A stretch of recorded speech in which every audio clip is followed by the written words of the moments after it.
welcome back to a brand new, hot off the press London weekend show. And from that bit of film we just flashed at you, I expect you'll be able to guess what we're taking a look at this week. Since our last show in the summer, punk rock's really taken off, both in London and in New York. And although anyone thinks punk is that great a name for it, it seems to have stuck. Punk magazine comes out in New York, and Sniffing Glue is the punk paper here, despite its ill-advised title. So it has its own magazines, its own bands, its own devoted fans, and of course its own style of dress. Even the conventional music papers like Melody Maker and NME have written columns about the latest cult, and it's just popping up in the national press. But what's punk all about? We went to a gig by the Sex Pistols just off Leicester Square to see what a punk rock evening was like.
Well, the first thing you notice is that punk rock fans look as devastating as their music sounds. Torn clothes are held together with safety pins. There's lots of black leather and bizarre hair, and the whole idea is to shock outsiders. Saying we're not going to take this anymore, we're not going to take this shit people are dishing out. In that sense it's violent, but it isn't hurting people, it isn't really hurting people. It's just some of the bloody fools that come along and see it, you know, react against it. Listen, I went to see Led Zeppelin film last week. I don't, you know, Peter Grant can beat me up, but I fell asleep 4 rows from the front. You don't yawn, you don't have to pay £5, and you're not one of 10,000 people. What's your dress made from? You know, you feel one of the crowd. What do you do? What do I do? Typing. You're not a mouse, you know, like Mike Oldfield fans, you know? It's a different ball game now. It's all over that. It's all over. Well, people have got worked up over plenty of musicians, from Elvis Presley wiggling his pelvis in the 50s to the Rolling Stones 10 years later. So what have the Sex Pistols got that provokes the same reaction? You would have thought that people couldn't be upset by much in 1976. Let's take a look at the path of pop music over the last 15 years and try to discover why punk rock has found so many fans.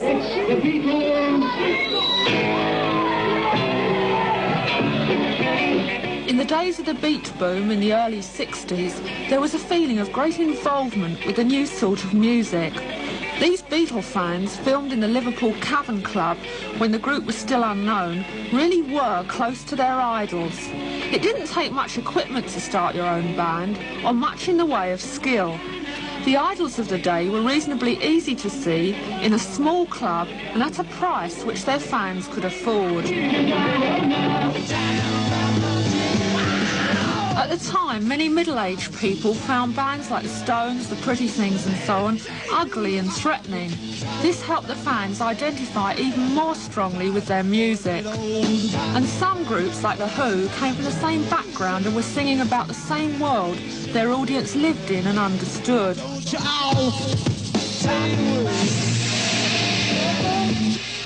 But as time passed and the bands grew wealthier, they became more remote from their audience. For many, this film is the closest they will get to a Led Zeppelin concert. Admission prices have gone up and up, and the music has become complicated and less accessible to would-be musicians. Hey, mama said the way you move will make you sweat, will make you groove.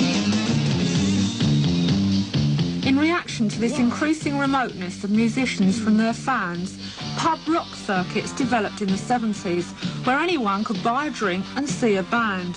And recently, a return to basic gutsy rock and roll has taken Dr. Feelgood out of the pubs and up to the top of the album charts.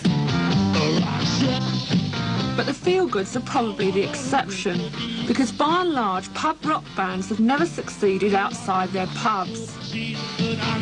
I asked the Sex Pistols why they thought pub rock had failed to catch on. Most of their music was just based around old standards, like Bees Make Honey and bands like that. They just played everybody else's songs that everybody been playing for like 15 years. There's a couple of bands like The Kilburns, really good. They're all mostly country and western and rhythm and blues. And what the hell good juice is that, man? What was needed was a style of music that was as easy to play as pub rock, but rejected the past and had a new identity of its own. What musicians do you rate? I mean, who do you think is a good singer? I don't. I don't have any heroes. They're all useless. Well, there's no bands around, is there? None. None that are accessible. Well, before you... Unless you pay a $5 to see them, and then you can't see them. And what sort of people came to see you in the beginning? Well, no one knew us at the beginning. It was just whoever was there when we turned up. Because we used to turn up with our equipment and just like crash in and do the gigs. Nobody knew we was playing until we got there. We didn't even know, actually. Well, you reckon that was the only way to get a gig, was just to turn up first? And... Yeah, that's how, I mean, we can get gigs. Fucking pushing. Come Still can't in. get them. No, I'm sure. How comes Come on, Johnny. No. What, when you stood up and started singing the first time, what happened? I mean... Oh, John, go on. It was wonderful. No, come on. People loved me. They threw flowers. Well, look, I saw you the 6th time, and people were quite shell-shocked. Well, then you know yourself, don't you? But what sort of people come to see People at you? home though, Johnny. I don't know, just bored people. Bored out their brains with hippies. What's this thing you got against hippies? They're complacent. You were just attacking Top of the Pops and the sort of bands that are on there. What, do you think they're relevant to the kids 16, 17? Of course they're not. Relevant to their mums and dads, but that's about all. What about bands like Rod Stewart? What about him? Mums and dads, yeah. He's all round, isn't he? All round entertainment. He's an old Things really started to move for the Sex Pistols when they were spotted by promoter Ron Watts, who gave them a booking at the 100 Club in Oxford Street. I saw them at High Wycombe, and it was interesting because they really managed to upset the crowd, or most of the crowd, and had some of their followers with them who looked like people I'd never seen before in my life. What did they look like? Oh, amazing. They had this multicoloured hair, and they had clothes on which had been ripped to pieces and put back together with safety pins. And it was very bizarre. It's beyond anything that I'd seen. Beyond anything that had hit High Wycombe before? Yeah, probably since as well. What happened when they played down here? Well, the first time they played, their audience turned out, the Bromley lot with the multicoloured hair again and what have you. And it was good. We hadn't seen anything like it, and so we thought, well, we'll give it a try again. And there weren't very many people come in at first, you know. The first sort of half dozen gigs were very average in support, you know. Any other band would have done as many people. But it's the actual followers that did it, you know, that turned the key. We've been there for 5 years or more just waiting for this to happen. and now it's happened. It's like it's only a punk way of dressing. It's just dressing exactly how you want to look and finding clothes that are original, not like wearing everything that everyone else wears, you know, looking just a bit different. Have you tried to get bands together? Yeah, I did the 100 Club, the punk festival. Susie and the Banshees. What did you sing? The Lord's Prayer via Twist and Shout, Knocking on Heaven's Door, and a bit of Deutschland, Deutschland, über alle. And what went down the best? All of it. It got boring in some parts, but it picked up. And who was backing you up? Sid Vicious on drums, Steve Spunker on bass, Marco on guitar, and me just doing the vocals. Are you a singer? Yeah. Had you sung before? Not on stage, no. Did you think that was important? No. You know, you can rehearse for 2 days in the garage and not having played before, and you go out and do a gig. You know, it was like that before, though, wasn't it? The skiffle was like that. The skiffle was very important in British music. That's where all the groups came from. How can you tell a good punk rock band from a bad one? Well, the audience judge that, I think. I mean, what do you think's produced punk rock? Why has it sort of sprung up? It had to. It was the only thing that could happen. I mean, it was the only thing that didn't come from the industry. It came from the kids themselves. Something had to come from the kids. You know, the industry had run out of ideas. That's why they had rock and roll revivals every other year.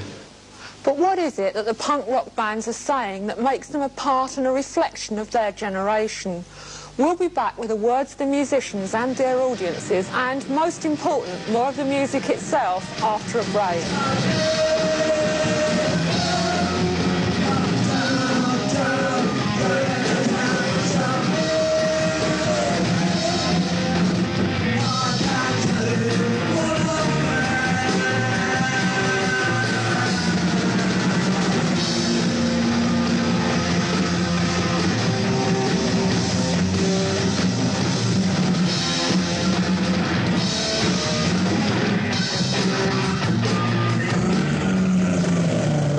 Saw how rock stars have become more and more distant from their audiences. Some are tax exiles and live abroad in California or Europe. Others only appear on stage in vast stadiums where tickets cost plenty and they appear as small dots on the horizon. So it's not surprising that bands like the Sex Pistols, who play in clubs that anyone can afford to go to, are becoming more and more popular. There's also a new feeling that you don't have to be a special sort of person to pick up a guitar or stand in front of a mic and sing. In punk rock, anyone can have a go. Punk in England is still growing, but it has bands like the Buzzcocks from Manchester and the Suburban Studs from Birmingham. Here in London, apart from the Pistols, there are about a dozen or so imitators. Either established bands cashing in on what they see as a punk craze, or other people treading the same route as the Pistols from Dole Queue to club dates. Bands like The Damned, The Vibrators and Clash, who've been playing for about 6 months. What is there in their apparently negative and destructive lyrics for fans to identify with? I went along to the rehearsal rooms in Camden to ask Clash. Why do you think punk rock started in the first place? Well, because it's like, it's got nothing to do with them anymore when, like, Rod Stewart gets up there and starts, like, going on with his string orchestra, you know what I mean? It's not what you feel like. So you've got to have some music what you feel like. Otherwise you go balmy, don't you? I think their attitudes really stink. Now, anyway, there's just like... There just has to be new groups, and then that's what you got. The Sex Pistols say they hate hippies, everything they stand for, and the hippies are what went wrong with music. What do you think about that? Yeah, it's right. I think that's where the complexities came in, you know? When people thought, oh, we better buy a Moog synthesizer, or we'll get caught out, you know? Like maybe... If there's any around, we should, like, you know, jump into action immediately. Because, you know, I suppose it ain't their fault. They had too much dope. Yeah, lying on the floor and looking at the ceiling. But it's another generation to yours. Yeah, one that went wrong. What sort of things do you write about? What's going on at the moment? Like what? Like what? Career opportunities. White Riot. Yeah, tell me about White Riot. What's it about? Notting Hill Gate. Like, you know, that riot they had? Well, we was down there, me and him, and we got searched by policemen looking for bricks, like, and then later on we got searched by Rasta looking for pound notes in our pockets, so... All we had was bricks and bottles. But still... But one of the lines in it is everybody does what they're told to. Yeah, it's true. I mean, do you think what's happened to a lot of young people is that they've been pushed around a lot? Yeah, and well, your like, music's a bit the of school I went to, right? I mean, there's sort of like... all the kids are supposed to sort of like be factory project, you know, that sort of stuff. And like, the school's sort of built, it's a real sort of depressing school and that. And you go there, you don't learn nothing. All you're sort of like working for is just to go into the factory which is around the corner, or something like that. And, well, most of the mates I know are all working in the factory. And a lot of your fans on the dole, I mean, do they feel the same way? Yeah, else they wouldn't come to our gig, would they? If they weren't on the dole, would they be your fans? Well, I mean, if there was jobs, then they wouldn't be on the dole. And maybe we'd be singing about love and kissing or something. So the new groups claim they're singing about the situations that they and their fans find themselves in. Well, are they? The Sex Pistols' first single is aggressively called Anarchy in the UK. But what do they mean by anarchy?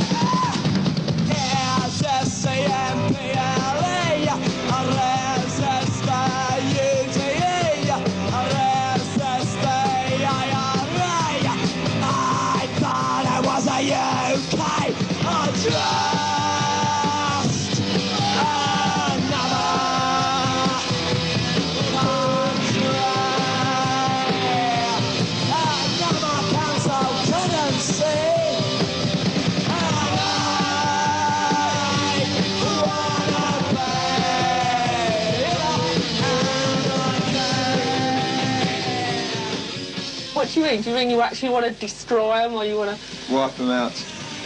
He wants their autograph. Complacent, apathetic old walk up and down and do nothing and complain about everything. And watch Top of the Pops and send their boring little letters into Melody Maker week after week. That's what I want to get rid of. How do you want to get rid of it, though? Push them out. Destroy them, innit? Destroy them one way or another. Not violent. Get rid of them. But don't you get off on causing fights? Where you heard that from? Oh, gosh, it's really rubbish. No, we're nice. It's just the same as when it was before, when they had the Stones and the Who and they came along and they thought they were great because they destroyed everything that went before them. But now they can't take it because we're destroying everything that's gone before us. That's what it is. It's not violence, it's just excitement causes it most of the time, you know. When we're playing, people get excited and worked up. That's because people aren't even used to people standing up and jumping around. They just want them to sit down all the time. And as soon as anything other than that happens, they get really kind of shocked. Considered violent. Yeah, it's cool. If someone stands up there and goes, yes, they go, look, he's starting. Go on, get him out. The usual.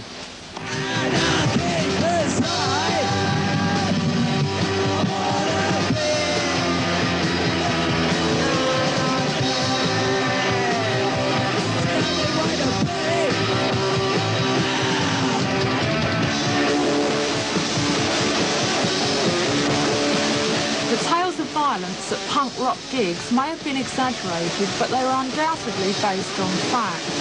And they've led to a situation where some fans expect and even demand trouble. Ron Watts, who first introduced punk rock to London, now supports a ban on it. I asked him if he wasn't going to lose out by banning such a booming fashion. Yeah, that's true. But the club has a long-standing reputation, and there is a lunatic fringe that follows them that, you know, that are liable to be violent, and we can't have those people.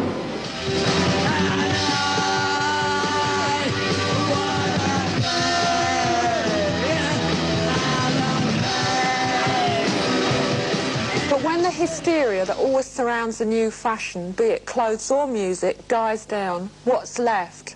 And is the much publicised violence at punk rock gigs really any worse than at other equivalent events?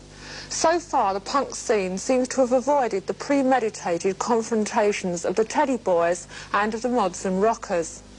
Is Johnny Rotten the new David Bowie, or will all his tough lyrics and aggression just look dated next year? Right now, the punk musicians can make out that they're just the same as their fans, because most of them still are, and they can sing about getting rid of the establishment because they're not part of it. But what happens if they do make it and get big and successful? What would success do to Johnny Rotten? I mean, the day Johnny Rotten goes back on the words he writes in his songs is the day he dies, and I know that for a fact.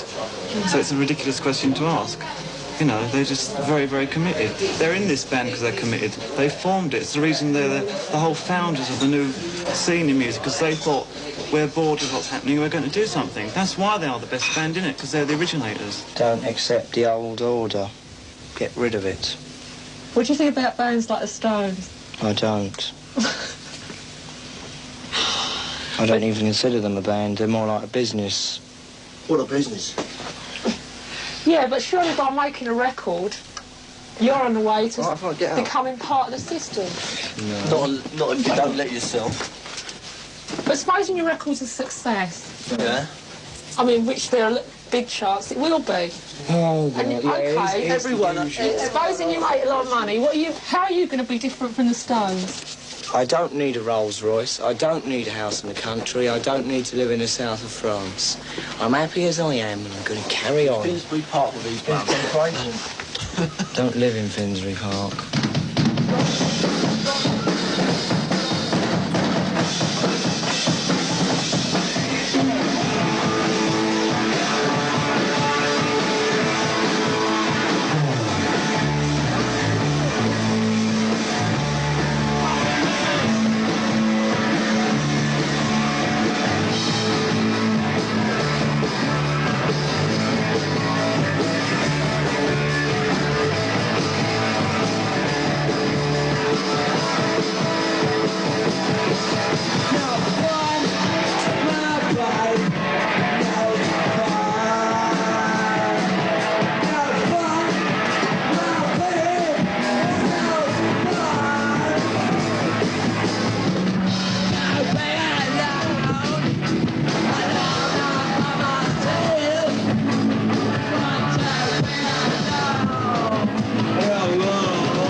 No fun.